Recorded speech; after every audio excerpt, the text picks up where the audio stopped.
कर्मजं यदा ते मोहकलिलं बुद्धिर्व्यतितरिष्यति तदा गन्तासि निर्वेदं श्रोतव्यस्य श्रुतस्य च. The practice of karma without aiming for the fruit removes the thoughtless belief, material body is my self, that is the soul. The belief that the material body is the soul causes desires. Once the dirt of thoughtlessness is removed, when the mind is equipoised, when the mind becomes steady, the knowledge of essential truth sprouts. You will think of the means and insignificant rewards that you heard of till now. You will repent your efforts for gaining such useless things. You will crave for manifestation of the eternal soul. You will lament for being so late in discovering such a great thing. You will blame yourself for being so. श्रुतिविप्रतिपन्नाते यदा स्थास्यति निश्चला समाधावचला बुद्धिः तदा योगमवाप्स्यसि. The way you're listening to me, you should listen to your friends like elders. What you listen to, you delightfully focus your mind on them, don't you? The flavors of things other than the soul will try to disturb your concentration. There is only one way to continuously keep your concentration intact and the mind steady, and that is to practice karma and sacrifice fruits associated with it. The prerequisite for obtaining knowledge of eternal soul is complete meditation. Meditation means ceaseless remembrance of Supreme Spirit.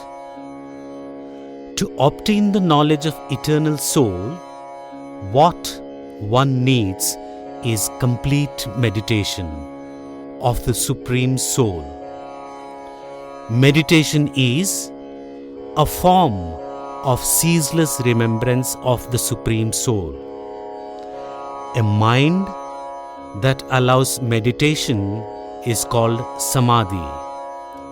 Samadhi is a state of mind which is in intense meditation. A mind gets such strength only through karma. Karma without desire for fruits. Now, your meditation is dwelling in the mind. Because this meditation is related to the true knowledge of the soul, it is called prajna. Prajna means intelligence related to the true knowledge of eternal soul. Because prajna is settled in the mind, it is called sthita prajna. Sthita prajna means intelligent being. He who possesses sthita prajna is called an intellectual. It is only with this state of intelligence, that is, with stable and unwavering possession of complete knowledge in the mind, that you accomplish the yoga called manifestation of eternal soul. First, you should understand the Shastras.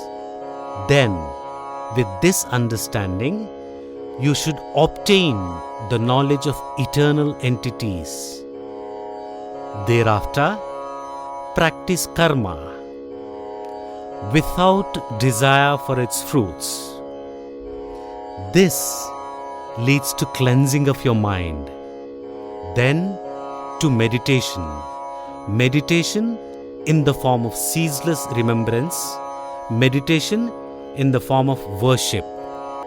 This is what is called Sthita Prajna, the state of intelligent being, Gnananishta, that is, devotion to knowledge, or Gnana Yoga, that is, knowledge of yoga. This type of continuous meditation leads to manifestation of eternal soul.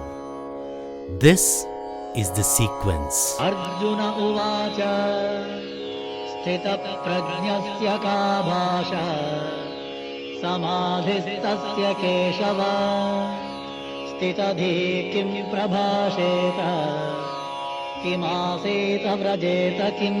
If my mind is to be in control, my organs need to listen to what I say. They are like horses. If their conduct is in the wrong direction, I am not able to correct them. You have proved to your devotees that you are the one who rules their organs by killing the Keshi Rakshasa, who came in the guise of a horse. Keshi Hanta Sri Krishna, how will be the form of a yogi, an intellectual who control his mind by conquering his organs? Which word will describe him? Please describe the function of his speech. Please describe his actions and his mind. Shri Bhagavan uvacha prajahati yada kama sarvam parthamanogata atmanyevatmana tushtaha sthita prajnastadochyate. The smell and taste of things creates desires in the mind like, I like this, I don't like this. These choices of smell and taste are in the mind. Smell and taste are nothing but previous experiences of smell of sensual objects. If one fills that mind with the knowledge of eternal soul, the form of happiness, and focuses on it, all desires in the mind will gradually leave only as mere smells. He will then be satisfied with the soul itself. Externally, even if he is surrounded by all these objects, he will never treat them as enjoyable savories. He perceives the soul itself as the most sumptuous. He is an intelligent being, one who is perfectly capable of manifestation of the eternal soul. This is called the state of subjugation. This is called the state of conquest. Shuka Yogendra is an example for this. Dukkheshvanudvigna manaha sukheshu vigataspruhaha vidaraga bhaya krodhaha stitadhir muniruchyate. There are two reasons for sorrow. One is things that you like going out of reach. The other being things that you dislike coming within your reach. When one comes across things that cause unhappiness, his mind gets agitated, causing fear. Similarly, there are two reasons for happiness. Things that you like coming within your reach, and things that you dislike going out of your reach. When you come across things that you like, your attachment towards these things grows, causing joy and delight. The reason for such happiness or unhappiness is lack of firm knowledge of eternal soul, and because of excess love for the material body. That love is called raga or attachment. The awkward thought in the mind of what would the opposite person do to such material body is fear. That awkward thought in the mind to cause harm to a person of such thoughts with intent of retaliation is anguish. The root cause for love, fear, and anger is concentration on the material body. One who does not think of the body and concentrates on the soul is a sage. Love, fear, and anger will leave this sage by themselves. He will be called an intelligent being, devoted to the knowledge of the soul. He too is perfectly capable of manifestation of the eternal soul. This is the state of singular organ. Jadabharata is an example for this. यः सर्वत्रानभिस्नेहः तत्तत्प्राप्य शुभाशुभम् नाभिनन्दति न द्वेष्टि तस्य प्रज्ञा प्रतिष्ठिता. The illusion of praising things that one likes and wanting them again, or hating things of dislike and not wanting them again, his regard for material body and his mental grasp of experiencing these things will make him either praise or hate these things. A mind that is turned towards the soul instead of focusing on the body, when that mind repeatedly thinks of happiness of the soul, that is, when he keeps his mind away from the flavors of things of dislike, now he will tolerate the flavors of things of liking also equally. This person also possesses knowledge for manifestation of the soul. This is called the state of opposition.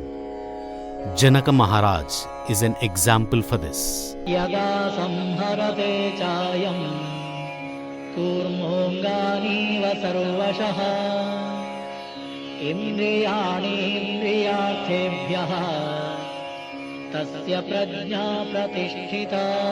A tortoise, when it senses danger, it folds all its body organs inwards and keeps itself safe. Once the danger is past, it starts ambling across. Similarly, when one comes across things that can destroy the knowledge of the soul, he should reverse the conduct of his organs from those things. Gradually, his knowledge of the soul becomes firm and steady. He too would be called an intellectual. This is the state of intent. Vishwamitra is an example for this. There are 4 different stages of intelligence. The differences between these 4 stages are very minute. If you look at them from low down, the first stage is erotic desire. Willingly, he obtains these desires, but mentally, he will always attempt to keep away from them. In the second stage, he will keep obtaining the erotic things, but does not desire them. He will not reject. He will not stop. He will tolerate both joy and grief and mentally keep them under control. He will not reveal anything externally. The mind, however, is happy without fear, without pain. In the third stage, the lust is there. The sensual things may either give happiness or unhappiness. He thinks that these are not for him and does not bother. Yet, mentally, he is unconnected with them. However, he is aware of these things being erotic, which do not cause awkward thoughts. In the fourth and the last stage, though one is amidst things that produce eroticism, he will not see them as erotic. He will only perceive the soul in all of them and nothing else. विषया विनिवर्तन्ते निराहारस्य देहिनः रसवर्ज्यं रसोऽप्यस्य परं दृष्ट्वा निवर्तते. The tastes that are glued to your mind will entice the organs towards objects of sense. Those desirous of manifestation of the soul will not provide the objects of sense to their respective organs. They will try to conquer their organs by starving them. That alone is not enough.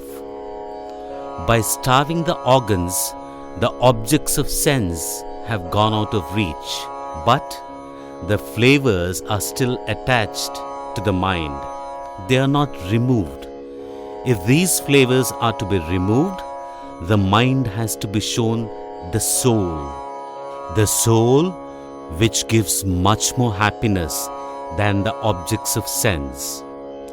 Till the soul is seen, the flavors will remain attached to the mind. Once the soul is seen, the flavors will be removed. When the flavors are removed, the soul can be seen. Thus, the flavors and the soul are mutually supportive of each other, isn't it?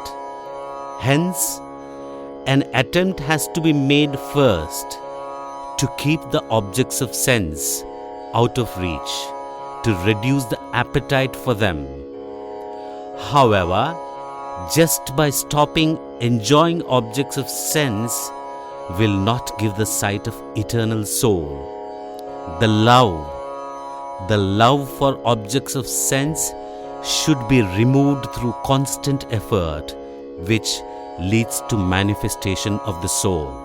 यततोऽप्यपि कौन्तेय पुरुषस्य विपश्चितः इन्द्रियाणि प्रमाथीनि हरन्ति प्रसभं मनः. Even a person who explicitly identifies what is to be left and what is to be accepted, a person who is decisive that eternal soul manifestation is what is to be attained, and to accomplish manifestation of the soul, karma needs to be performed. Karma without desiring its fruits as per the Shastras. He is also tormented by the organs together and gain control. Beware, Arjuna. It is not possible for anyone to conquer the organs until the tastes of objects of sense are attached to the mind. Like crocodiles in water, the organs which are used to taste will become stronger. They will pull the mind towards pleasures of objects of sense and sink it. So, to gain control over the organs, we have to keep the objects of sense away from them. At the same time, it is necessary to remove the love for these objects attached to the mind. Then they will slow down. They will slow down their rage and listen to the mind. Conquering the organs will make the mind stable and can attain manifestation of the soul, which means the manifestation of the soul does not happen without reducing the love for objects of sense and without gaining control of organs. Unless the soul manifests, the love for objects of sense is not reduced. One is the cause for the other. Which is the first and which is later? If one depends on the other, both manifestation of the soul and the control of organs is very hard to achieve.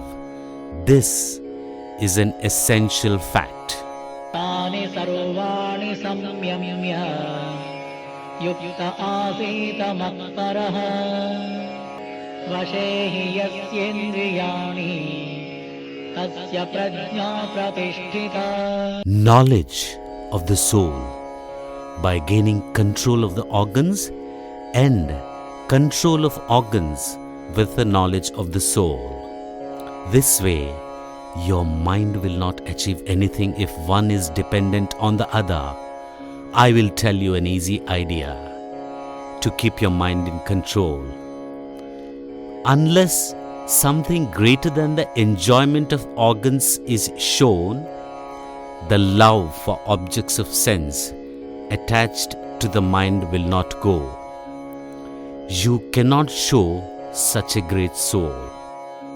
One who is greater than the soul, one who is splendidly divine, one who is easy to depend upon, one who is captivating, meaning one who is sacred, auspicious and glorious, that is, show me. That is, do not try to gain control of your organs by starving them. Turn your organs towards me. Let them appropriately conduct in a way that they should build a relationship to reach me. Strengthened by the wholehearted love, once your organs are in my direction, I will smolder the passion and illusion filled in them, and also the sins that they caused. I am an epitome of virtue and wisdom. I will fill your mind with wisdom and virtues. Once the passion is destroyed, the love for the objects of sense caused will gradually vanish. The organs will be in control of mind, which is full of wisdom and virtues. Once you gain control of the organs this way, devotion to the knowledge of the soul becomes focused. I am auspicious, I am sacred. One who seeks refuge in me can accomplish the control of organs. He is the one who can gain wisdom of knowledge of the soul. ध्यायतो विषयान् पुंसः सङ्गस्तेषूपजायते सङ्गात् सञ्जायते कामः कामात् क्रोधोऽभिजायते. Do you know how meaningless it becomes if anyone tries to gain control of the organs without composing them in my direction and then trying to attain manifestation of the soul? Because his mind is filled with love for objects of sense. Even while trying to see the soul, his thoughts will be on objects of sense. His love for those objects of sense increases. This is association. This is union. This union ripens further, giving him a feeling that he cannot live without obtaining those objects. This is lust. When this lust is unfulfilled, he will find everyone who he sees as an obstacle and gets disgusted with all of them. This is anger. क्रोधाद् भवति सम्मोहः सम्मोहात् स्मृतिविभ्रमः स्मृतिभ्रंशात् बुद्धिनाशः बुद्धिनाशात् प्रणश्यति. Anger causes one to forget the difference between the good and the bad. He loses wisdom, thinks the material body is him.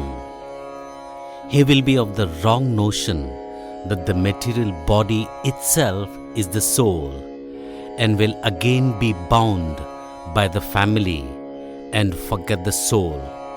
This is delusion. This delusion makes him forget the normal beginnings he made for the knowledge of the soul, control of his organs, and the karmas without desire for fruits. This forgetfulness disturbs the focus of the mind. Where is the room for knowledge of the soul then? With the misconception of the body and the soul being one and the same, he will be bound by the family yet again and forget the soul too. रागद्वेषवियुक्तैस्तु विषयान् इन्द्रियैश्चरन् आत्मवश्यैर्विधेयात्मा प्रसादमधिगच्छति. I am the Supreme Being. I am the Lord of all. If all your activities are engaged in me, then love and hatred, which aid the sinful tastes that damage the conduct of the organs, I will separate and sieve them. You need not be proud, thinking you will accomplish it with your own effort. Then the organs will be in your control. The mind will do what you say.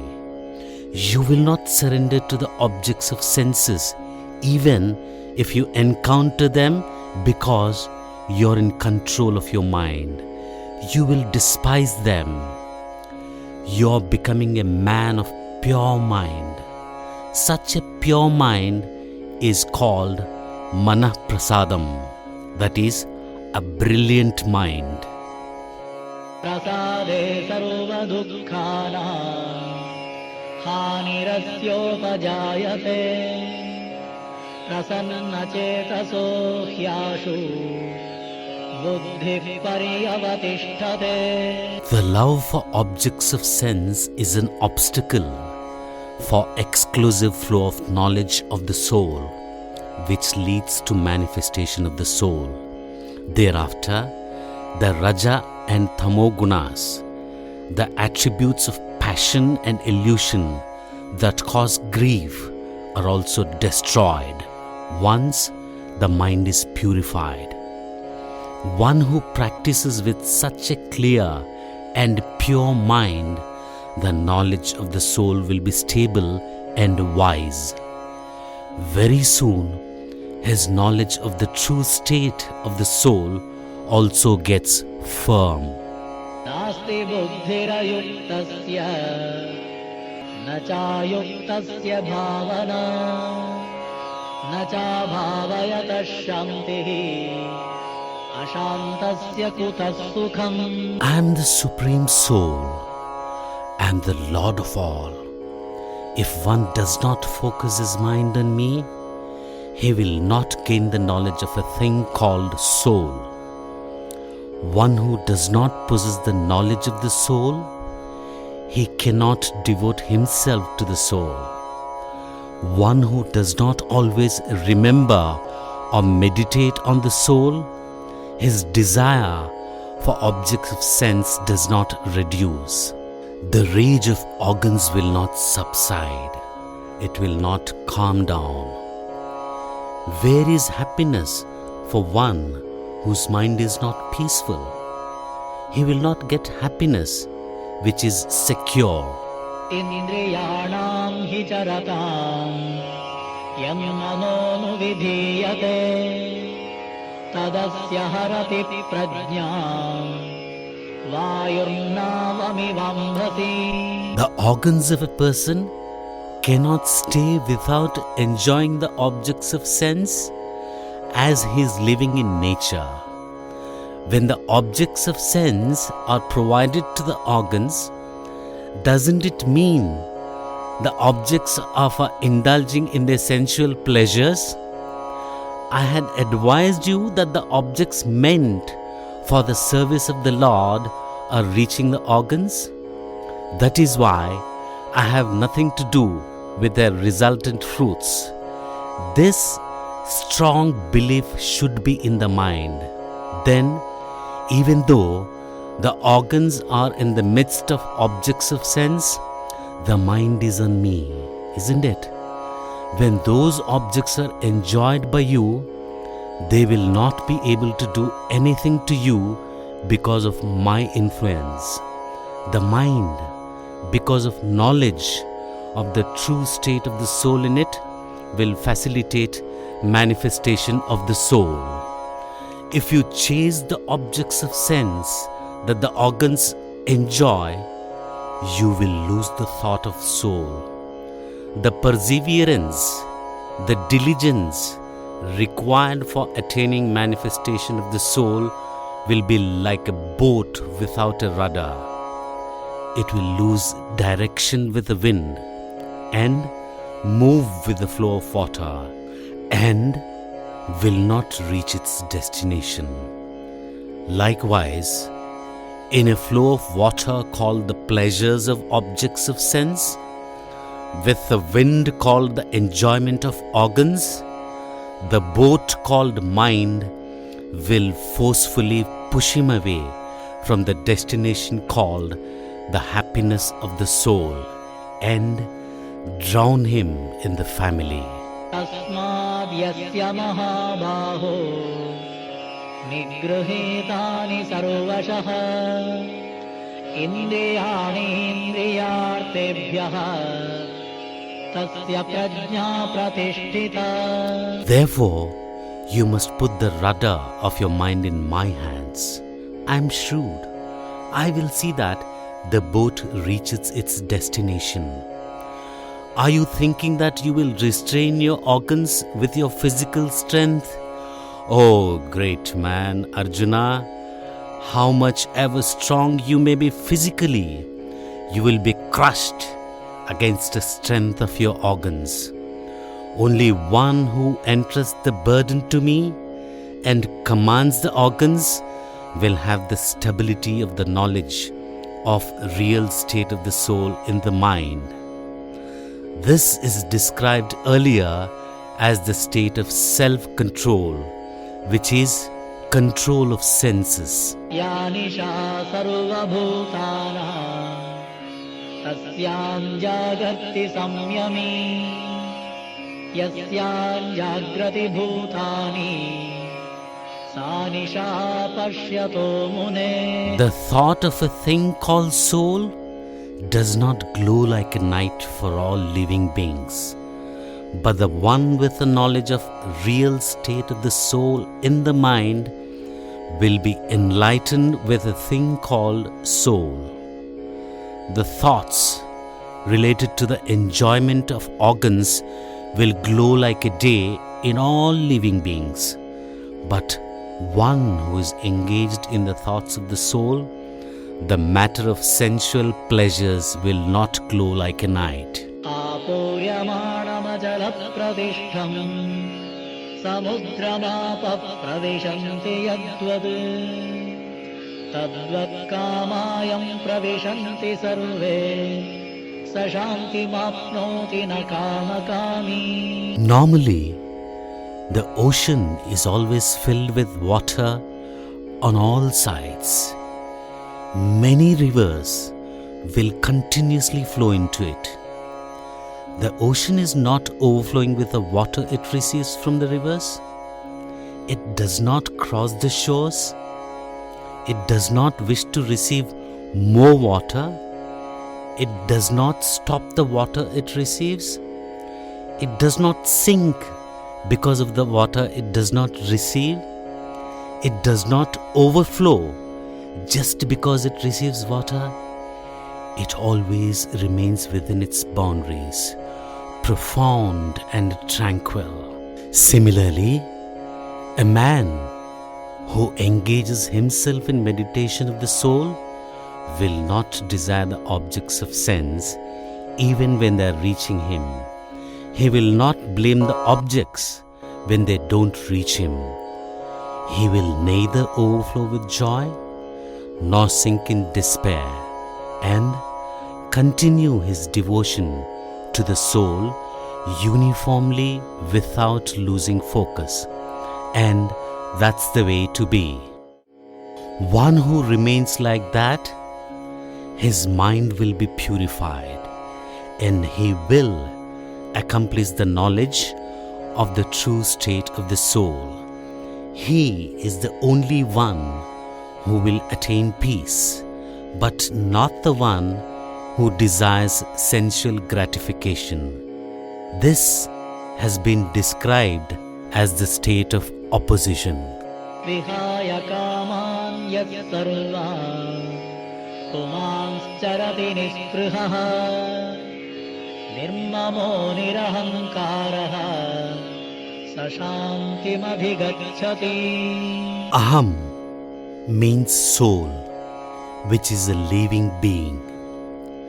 Lack of awareness that the material body and the soul are different, thinking that the material body is me, is ego and self-love. This is caused due to lack of knowledge. Calling the things and people belonging to the material body as my people is an illusion. This illusion is called egoism. The urge to provide everything required for the material body and craving for the objects of sense is called desire. Because of this desire, he is attached to the objects of sense and starts obtaining them. Happy when obtained, mentally agitated when those objects are not obtained. Unsatisfied, he will again start the effort to gain them. This causes lack of awareness, resulting in the mind becoming dirty. The dirty mind causes restlessness, leading to ego. The root cause for going round and round in this circle is misconception that the body and soul are one. This misconception should be removed. Even if desired objects of sense should be left as those with smell and should become one without desires using the wisdom of the embodied soul. Thereafter, he will be free from ego and pride. With the objects of sense gained, he will entrust the responsibility to me. Loves being devoid of desires, and he moves freely. He is the one who, with the knowledge of the true state of the soul, is becoming the man with peaceful mind. Isn't this the state of singular organ? एषा ब्राह्मी स्थितिः पार्थ नैनां प्राप्य विमुच्यते स्थित्वा स्यामन्तकालेऽपि ब्रह्मनिर्वाणमृच्छति. Perform karma, renouncing the fruits for the sake of God, the Supreme Being, with the belief that the souls are different from the material bodies, that they are eternal and aim for their manifestation. A mind in such a state, stable and peaceful, is called Brahmi Sthiti. The word Brahma means soul. Because that is a state related to it, it is called Brahmi Sthiti. Once he attains this state, he will not wish for a family filled with influence of passion, with misconception of an embodied soul. If this knowledge was lacking in the beginning, at least in the final stages, if one gets dispassionate about objects of sense and repents the past, then he will get into Karma Yoga and reach happiness. And now, what can I say about people in the state of Karma Yoga from a young age? Arjuna, stop lamenting. You too mentally get peaceful. Turn responsible towards your duties. Leave the burden to me. While fulfilling your responsibilities of protection, if you encounter death of kinsmen, you need not retreat. Fight the war, Arjuna. ॐ तत्सदिति श्रीमद्भगवद्गीतासु उपनिषत्सु ब्रह्मविद्यायां योगशास्त्रे श्रीकृष्णार्जुनसंवादे साङ्ख्ययोगो नाम द्वितीयोऽध्यायः।